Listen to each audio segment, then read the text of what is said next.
ओळखावा, देव तेथेची जाणावा. महाराज अशा दीनदुबळ्या उपेक्षित असणाऱ्या गरजवंताच्या पाठीमाग उभा राहतो तो संत असतो. बघा 14 ऑक्टोबरला आंतरवाली सराटी या ठिकाणी एक फार मोठी सभा झाली. महाराज मला काय सांगायचं आहे का, सध्या म्हटलं ना, सध्या महाराष्ट्रातलं वातावरण फारच विचित्र झालं. महाराज लोकांना आरक्षण म्हटलं की जातीवाद वाटायला लागला. माझ्याकडे लक्ष द्या बरं, मी तुम्हाला फार त्याच्यातलं, आणि गावगाड्यातली माणसं एक आहेत, अजूनही वाद नाही कोणाची, कोणामध्ये भांडण नाही. हे लोक भांडणं लावून देतात ना, ही पक्की महाराज वरच्या लेवलचं राजकारण महाराष्ट्रातलं इतकं खराब झालं ना. सगळ्यांची सत्ता दिली महाराष्ट्राने यावेळेस, सगळ्यांना दिली, एकही सोडला नाही, सगळ्याला देऊन पाहिली. कोणाची संग युती झाली हे महाराष्ट्राला कळलं. शिवसेना सत्तेत का बाहेर हे अजून लोकांना माहीत नाही, राष्ट्रवादी सत्तेत का बाहेर अजून लोकांना माहीत नाही. वस्तुस्थिती आहे, सगळे सारखे आहेत. यावेळेस महाराष्ट्राच्या जनतेला कळालं की ही माणसं फक्त स्वार्थी आहेत, खऱ्या लोकांच्या पाठीमाग कोणी उभा राहत नाही. 170 एकर जमीन जी होती ना आंतरवालीला लेवल केलेली, माझ्याकडे लक्ष द्या, मला काय सांगायचंय. इंचभर धुरा कोरला तर एकमेकाच्या जीवावर उठणारी माणसं आहे आपण, पण 170 एकर जमीनमध्ये कोणाचा धुरा कुठून आहे हे कोणालाच माहीत नव्हतं. तरीसुद्धा मोठ्या मनानं जमिनी दिल्या ना, त्याच्या मागं कारणीभूत एकच माणूस होता, ते म्हणजे मनोज जरांगे पाटील. लक्षात ठेवा महाराज. निर्वैर भावे सर्व भूतासवे. महाराज चित्त शुद्ध तरी शत्रू मित्र होते. अरे एकमेकाच्या जीवावर उठणारी माणसं. आणि अजून एक वाक्य बोलतो, 170 एकर जमीन जी तिथं ही केली होती ना, त्याच्यामध्ये 112 एकर जमीन फक्त मराठा समाजाची होती, बाकीच्या 58 एकर जमीन ही बाकीच्या सगळ्या 18 पगड जातीतल्या समाजाची होती. त्यांनी सुद्धा आमच्या मोठ्या भावाला आरक्षण मिळत असेल तर आम्ही द्यायला हरकत नाही म्हणून दिली होती. महाराज तोपर्यंत सगळा महाराष्ट्र व्यवस्थित चालू होता, पण शासनाच्या लक्षात आलं, राजकारणी लोकांच्या लक्षात आलं, आता हे सगळेच एकत्र झाल्यावर आम्हाला कोण विचारीन. कारण प्रस्थापिताच्या विरोधामध्ये सगळा समाज गेले होते, सगळ्या 18 पगड जातीतले लोक मराठा समाजासोबत बाजूला गेले होते. यांनी दिली बाटगुळं सोडून मदत. काही परिणाम काय झाला, महाराष्ट्र अशांत झाला. आज अवस्था इतकी बेकार आहे, लोकांना आज प्रश्न निर्माण झाला की कधी उद्रेक होईल आणि कधी काय होईल. राजकारणी लोक त्यांचा स्वार्थ साधत असतात. दंगल करणारे आणि रस्त्यावर जाळपोळ करणारी सर्वसामान्य घरातली पोरं आहे. ही राजकारणी लोकांची पोरं कधी जेलात जात नाही, हे कधी अटक होत नाही, हे आपल्या पोरांना अडकवत असतात. हे आपल्या पोरांच्या लक्षात आलं पाहिजे. आणि एक वाक्य बोलतो, माफी मागतो तुमची, जातीसाठी काम करणं हा कधीच जातीवाद नाही. बरं, जातीसाठी काम करणं हा कधीच जातीवाद नाही, परंतु दुसऱ्या जातीचा द्वेष करणं हा मात्र नक्कीच जातीवाद आहे. या मताचा मी माणूस कधीच नाही. आणि मराठा समाजाने कधी जातीवाद केलाय असं नाही दिसत. बघा मी प्रॅक्टिकल सांगतो बरं, राग येऊ देऊ नका कोणाला, माफी मागतो. ज्या गावात वंजारी समाज भरपूर आहे तिथं वंजाऱ्याचे महाराज, ज्या गावामध्ये धनगर समाज जास्त आहे तिथं धनगराचे महाराज, ज्या गावात माळी समाज जास्त आहे तिथं माळ्याचे महाराज, आणि ज्या गावात मराठा समाज जास्त आहे तिथं सगळ्याचे महाराज. कधीच जातीवाद नाही करायचा नाही. वारकरी संप्रदायाने तर करू नये. तुका म्हणे नव्हे जाती सवे काम, ज्याचे मुखी नाम तोची धन्य जातवित गोत कुळशीळ मात भजता त्वरित भावनायुक्त. अरे या पद्धतीने यातायाती धर्म नाही विष्णुदास, यातायाती धर्म नाही विष्णुदास, मिळणे तोयचा वेदचा, मिळणे तोयचा वेदचा. या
दिलं महाराजांनी. याता याती धर्म नाही विष्णुदास नाही महाराज. म्हणून मला एवढं सांगायचंय की त्यांना ती संताची उपमा याच्यासाठी दिली की एवढी जमीन लोकांनी सपाट केले, तोची साधू ओळखावा, देव तिथेची जाणावा. एकदा सगळेजण मांड्या घालून बसा, बैठे बैठे सावधान, आणि सगळेजण एकदा संप्रदायपूर्वक जगाच्या मालकाचं भजन करा. विठोबा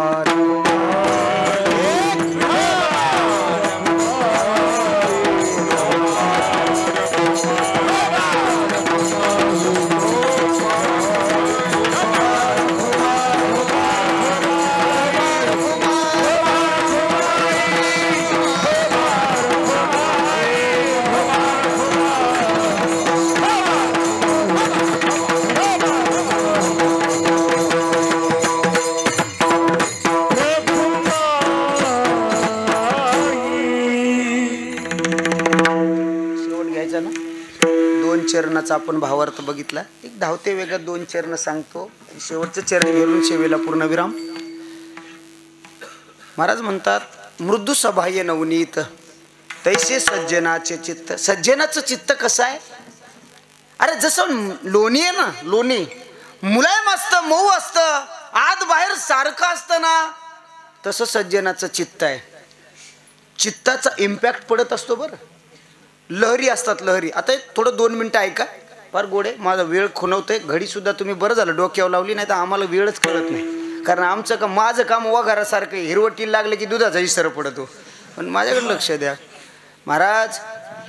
चांगल्याच्या संगतीत राहा, त्याच्या मनावरच्या लहरी तुमच्यावर परिणाम करत असतात. हे जे टावरची रेंज आहे ना, फ्रिक्वेन्सी, हिचा शोधच त्याच्यापासून लावलाय. तुमच्या मनाची, तुमच्या म्हणतात ना, ढवळ्या शेजारी पवळ्या बांधला, वाण नाही पण गुण लागला का, त्याच्या विचाराचा परिणाम त्याच्यावर होत असतो. बघा अजून सांगतो, 2-3 महिन्याचं, 4 महिन्याचं असं लेकरू, त्याला जवळ घ्या. बघा तुम्ही, कोणाच्या कडेवर असू द्या, कोणाच्या जवळ असू द्या, तुम्ही त्या लेकराच्या जवळ जा आणि मनातली मनात त्याच्याबद्दल घाणघाण तुम्हाला जे बोलता येईल वक्तव्य ते करा. 2-4 शिव्या द्या मनातली मनात, आणि त्या लेकराला जवळही म्हणा. ते लेकरू तुमच्याकडे येत नाही का? कारण तुमच्या अंतकरणातल्या लहरीचा परिणाम त्याच्यावर होत असतो. बघा एक उदाहरण सांगतो. एक ग्रामीण भाग होता. एका व्यक्तीला जुळ्या मुली झाल्या, 2 जुळ्या. आपल्याकडे काय म्हणते त्या जुळ्याला? जुडवा हिंदी शब्द आहे.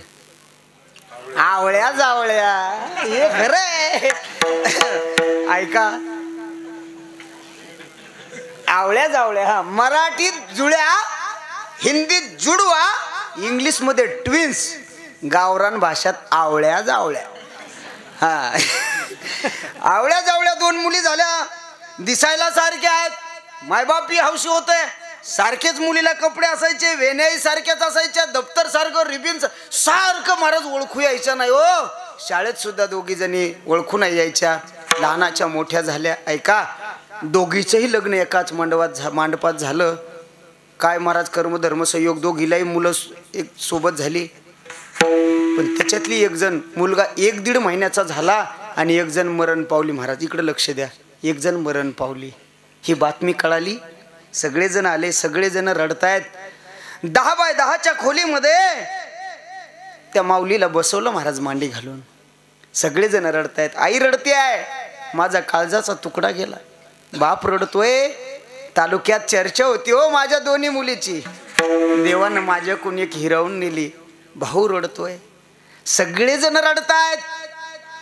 पण सगळ्यांच्या रडण्यापेक्षा 1-1.5 महिन्याचं बाळ अंतकरणातून टाहो फोडून रडताय. अरे सगळ्यांचं कोणी ना कोणीतरी गेलं होतं महाराज, पण त्या 1.5 महिन्याच्या बाळाचं सर्वस्व गेलं होतं. आई गेली, सर्वस्व गेलं महाराज. स्वामी तिन्ही जगाचा, आई विना भिकारी. आज त्याला भिकार पण आलं महाराज. 1.5 महिन्याचं बाळ टाव फोडून रडतंय. त्या बाळाचा आवाज ऐकल्याबरोबर सगळ्यांचं रडणं थांबलं. आता या बाळाला कसं शांत करावं हा प्रश्न प्रत्येकाच्या मनात घोंगावत होता. बाळ काय रडायचं थांबत नाही. एक म्हातारी आजी बाजूला बसली होती. ए पोरी ओ, काय बघता ग? अरे त्या बाळाची आई गेली, 1.5 महिन्याचं लेकरू आहे, रडते ना ते बाळ. त्या बाळाला त्याच्या मावशीच्या मांडीवर टेका ना. त्याची मावशी त्याच्या आईसारखीच दिसते. आम्हाला ओळखू येत नाही, कोणाला ओळखू येत नाही. त्या 1.5 महिन्याच्या बाळाला काय ओळखू येईल ग? टेका ना त्या मांडीवर. ऐका ना दादा, 1.5 महिन्याच्या बाळाला आईच्या मांडीवर टेकलं, मावशीच्या मांडीवर टेकलं. वाटलं बाळ शांत होईल. बाळ अधिकच जोरात रडायला लागलं.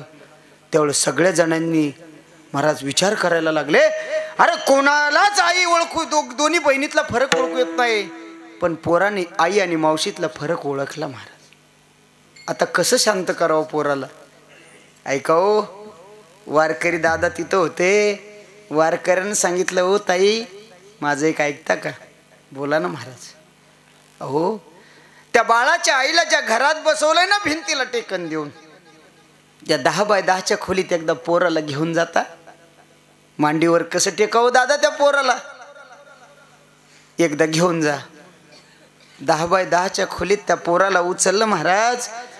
दरवाजातून 10 बाय 10च्या खोलीमध्ये जसं त्या पोराला नेलं ना, मधात गेल्या बरोबर पोरग रडायचं शांत झालं. आई जरी प्रेत रूपात असली ना, तरी सुद्धा तिच्या चित्तातलं प्रेम आपल्या बाळासाठी त्या 10 बाय 10च्या खोलीत फिरत होतं. जसं पोरग त्या खोलीमध्ये गेलं, त्याच्या आईचं वात्सल्य, त्याच्या आईचं प्रेम मिळालं आणि ते पोरग रडायचं शांत झालं महाराज. अहो, प्रेम एवढं अंतकरणातल्या चित्तातल्या लहरी आजूबाजूच्या परिसरावर इम्पॅक्ट करत असतात दादा. म्हणून विचार करत असताना चांगले विचार केले पाहिजे. चांगला विचार केला तर समाजावर, आजूबाजूच्यावर त्याचा चांगला परिणाम होत असतो. म्हणून लोक म्हणतात चांगल्याच्या संगतीत राहा, संगतीने होतो पंगतीचा लाभ. चांगल्याच्या बघा तुम्ही, एका गावात 10-15 पोरं बिघाड्यावानी करू लागले.